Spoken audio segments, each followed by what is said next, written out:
જય માતાજી friends, welcome back to વાગીલાસ ખાના ખજાના। આજે આપણે બનાવીશું માત્ર 5 થી 10 મિનિટમાં કાચી કેરીમાંથી આમ પાપડ બનાવીશું। તો તમારે તાપમાં સુકવવાની પણ ઝંઝટ નહીં પડે અને એકદમ આરામથી 5 થી 10 મિનિટની અંદર જ આ આમ પાપડ બનીને રેડી થઈ જશે। તો તમને જો મારી રેસીપી ગમતી હોય અને તમે હજુ સુધી ચેનલને સબસ્ક્રાઈબ ના કરી હોય તો પ્લીઝ ચેનલને સબસ્ક્રાઈબ કરી લાઈક, કોમેન્ટ અને શેર જરૂરથી કરજો। તો ચાલો ચટપટા આમ પાપડ બનાવવાની શરૂઆત કરી લઈએ। તો અહીંયા સૌથી પહેલાં મેં અહીંયા કાચી કેરી લઈ લીધી છે। તમે કોઈ પણ કાચી કેરીનો ઉપયોગ કરી શકો છો। હવે કાચી કેરીની આપણે છાલ કાઢી નાખવાની છે। તો તમારે જે પ્રમાણે આમ પાપડ રેડી કરવા હોય એટલી ક્વોન્ટિટીમાં કાચી કેરી લઈ લેવાની છે। મેં અહીંયા 1 કિલો કાચી કેરી લીધી છે। તો હવે તેની જે છાલ નીકાળી લઈએ, પછી તેને એકદમ ઝીણી નાના પીસીસમાં કટ કરી નાખવાની છે। જેટલા નાના પીસીસમાં આપણે કટ કરીશું એટલી જ આ કેરી જલ્દીથી સ્ટીમ થઈ જાય એટલા માટે। તો તમે જોઈ શકો છો કે મેં અહીંયા બધા જ પીસીસને એકદમ ઝીણા સમારીને રેડી કરી લીધા છે। હવે મેં અહીંયા સ્ટીમરમાં તેને સ્ટીમ કરવા માટે મૂકી દીધી છે। તો 10 થી 15 મિનિટના ટાઈમમાં એકદમ સરસ આ કેરી બફાઈ જશે। તો આ રીતે તમારે તેને સ્ટીમ કરી લેવાની છે અને અત્યારે 15 મિનિટમાં એકદમ સરસ જે કેરી છે બફાઈ ગઈ છે। તો હવે કેરી એકદમ સરસ ઠંડી થાય ત્યાં સુધી તેને આપણે સાઈડ પર મૂકી દેવાની છે। એકદમ સરસ કેરી બફાઈ પણ ગઈ છે। હવે તેને ઠંડી થવા માટે મૂકી દઈશું આપણે। તો હવે કેરી એકદમ સરસ ઠંડી થઈ ગઈ છે, તો તેને મિક્સર જારમાં એડ કરી દઈશું। જેટલી ક્વોન્ટિટી મિક્સર જારમાં આવે એ પ્રમાણે તેને એડ કરી દેવાની છે અને તેને સ્મૂથ પીસીને રેડી કરી લેવાની છે આપણે। તો એકદમ સરસ પેસ્ટ બની જાય એટલા માટે। તો અહીંયા પાણીની કોઈ જરૂરત નથી, એમ જ આ કેરીને પીસીને રેડી કરી પછી તેને આ રીતે એક છન્નીમાં એડ કરી અને તેને એકદમ સારી રીતે સ્મૂથ પેસ્ટ, તેના જે રેસા હોય એ નીકળી જાય એટલા માટે તેને ગાળી લેવાની છે આ પેસ્ટને। તો એકદમ સરસ આપણને એકદમ સ્મૂથ પેસ્ટ બનીને રેડી થાય છે અને મળી પણ જાય છે। તો જ્યારે આપણે તેમાંથી આમ પાપડ બનાવીએ તો ખૂબ જ સરસ સ્મૂથ આમ પાપડ બનીને રેડી થાય છે એટલા માટે। તો અહીંયા મેં એકદમ સરસ સ્મૂથ પેસ્ટ બનાવીને રેડી કરી લીધી છે। આખી પેસ્ટને મેં અહીંયા ગાળી લીધી હતી। તો આ રીતની આપણે સ્મૂથ પેસ્ટ બની ગઈ છે। તો હવે ગેસ પર કઢાઈ ગરમ કરીશું અને જે આપણે સ્મૂથ પેસ્ટ બનાવીને રેડી કરી છે તેને એડ કરીશું।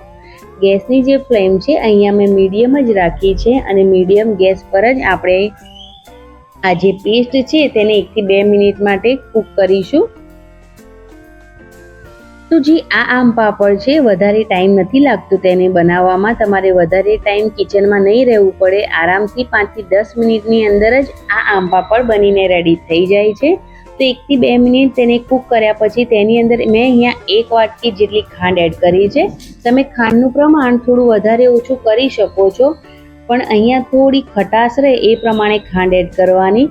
જો આ આમ પાપડ થોડા ખાટા મીઠા બનીને રેડી થશે ને તો ખાવામાં ખૂબ જ મજા આવશે એટલા માટે।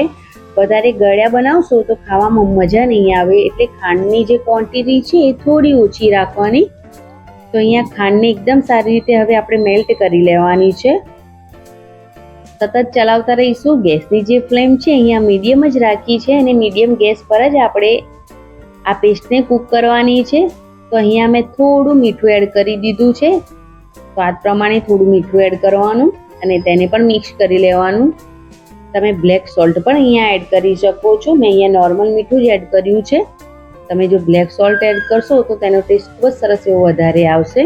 હવે અહીંયા મેં 2 ચમચી જેટલો કોર્નફ્લોર એડ કર્યો છે અને તેને પણ મિક્સ કરી દઈશું।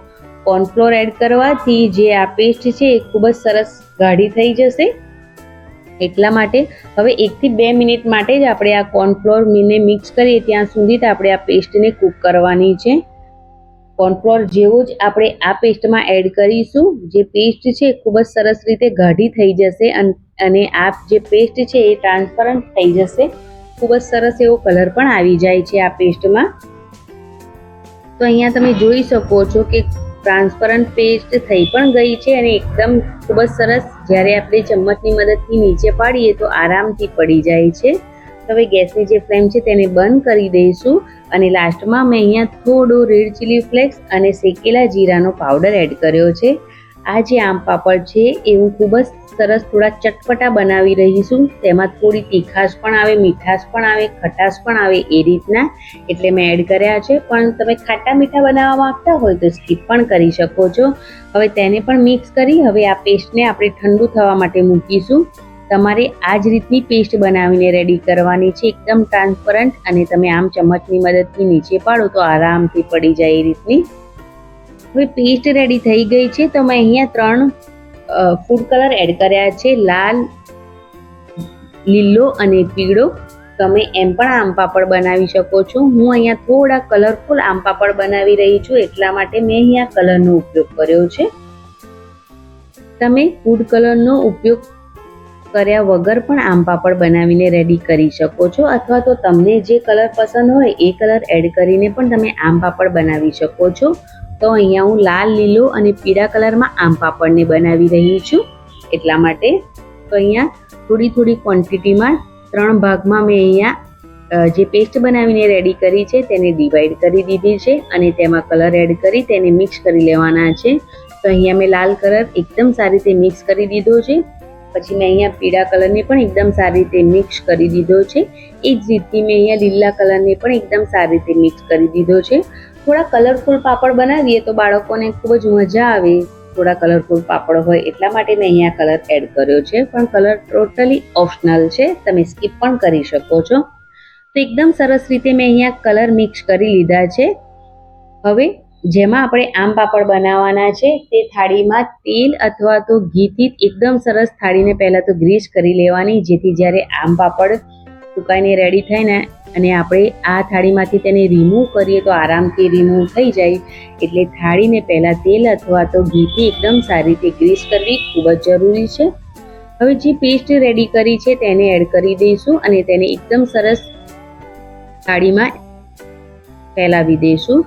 તો જે આ પેસ્ટ છે તેને આપણે એકદમ મીડિયમ થિકનેસવાળા જ પાપડ બનાવીને રેડી કરીશું, કેમ કે જો વધારે પાતળા પાપડ બની જશે તો તેને જ્યારે રિમૂવ કરીશું તો તે તૂટી જશે. એટલા માટે મેં અહીંયા એકદમ મીડિયમ થિકનેસવાળા પાપડ બનાવીને રેડી કરું છું.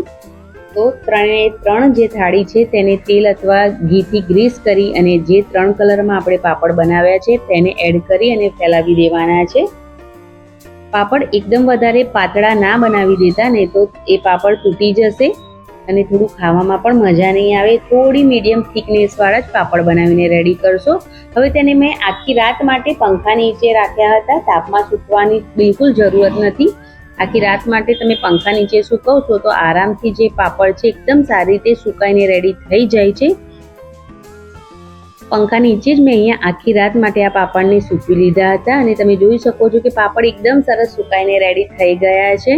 તો હવે તેની જે કિનારી છે એને ચમચની મદદથી થોડું ફેરવી લેવાનું. તો આરામથી જે પાપડ છે આ જ રીતનું જે રીતે તમે વિડીયોમાં જોઈ રહ્યા છો તે જ રીતે, અને પછી આરામથી જે પાપડ છે એ થાળીમાંથી રિમૂવ થઈ જાય છે. અને આપણે થોડા મીડિયમ થિકનેસવાળા પાપડ બનાવ્યા છે, એકદમ વધારે ના જાડા કે ના વધારે પાતળા એ રીતના પાપડ આપણે બનાવ્યા છે. તો તે તમે જોઈ શકો છો એકદમ ટ્રાન્સપરન્ટ જ છે અને આરામથી રિમૂવ થઈ જાય છે. કિનારી થોડી પાતળી થઈ ગઈ હતી એટલે થોડા કિનારીથી ફાટી ગયા છે, અને થોડું સ્લોલી તમે આ પાપડને રિમૂવ કરજો. મેં થોડા ફાસ્ટમાં રિમૂવ કર્યા એટલે થોડું ફાટી ગયું છે. હવે તેને કટ કરી લઈશું. તો તમારે જે સાઈઝમાં તેને કટ કરવા હોય અથવા તો જે ડિઝાઇનમાં તમે આમ પાપડ રેડી કરવાના હોય એ ડિઝાઇનમાં તમારે આ આમ પાપડને કટ કરી લેવાના છે. ખૂબ જ આરામથી રિમૂવ પણ થઈ જાય છે અને કટ પણ ખૂબ જ આરામથી થઈ જાય છે.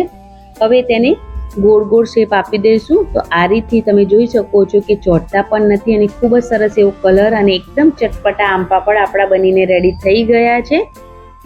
તો આ જ રીતે બધા જ કલરના આમ પાપડ આપણે તેને રિમૂવ કરી અને આ જ રીતથી ગોળ ગોળ રાઉન્ડ શેપમાં આપણે તેને કરી લઈશું અને આ જ રીતે બધા જ આમ પાપડ બનાવીને રેડી કરી લેશું. એકવાર તમે આ 5 થી 10 મિનિટમાં આમ પાપડ બનાવીને રેડી કરશો તો આખું વર્ષ માટે તમે આમ પાપડ સ્ટોર પણ કરી શકો છો. બિલકુલ આ આમ પાપડ બગડતા નથી. ફ્રીજમાં તમે રાખો તો આખું વર્ષ તમે આમ પાપડ ખાઈ શકો છો. અને આ આમ પાપડ આપણે ખૂબ જ સરસ એવા ચટપટા, તીખા, ખાટા, મીઠા એવા બનાવ્યા છે. તો બાળકોથી લઈ મોટા બધાને ખૂબ જ સરસ ખાવામાં મજા આવશે. તો તમને જો મારી આજની આ રેસીપી પસંદ આવી હોય તો પ્લીઝ ફ્રેન્ડ્સ ચેનલને જરૂરથી સબસ્ક્રાઈબ કરજો, એક લાઈક જરૂરથી કરજો ને આ વિડીયોને વધારે શેર કરી તમારા અનુભવો કોમેન્ટ બોક્સમાં જરૂરથી જણાવજો. તમે મારો વિડીયો ક્યાંથી જોવો છો એ પણ જરૂરથી જણાવજો. રેસીપી ટ્રાય કરો એટલે તમને રેસીપી કેવી લાગી એ પણ જરૂરથી જણાવજો. તો મળીએ એક આવી જ અવનવી રેસીપી સાથે. ત્યાં સુધી એન્જોય કરો. Thanks for watching. Bye bye. Take care. જય માતા.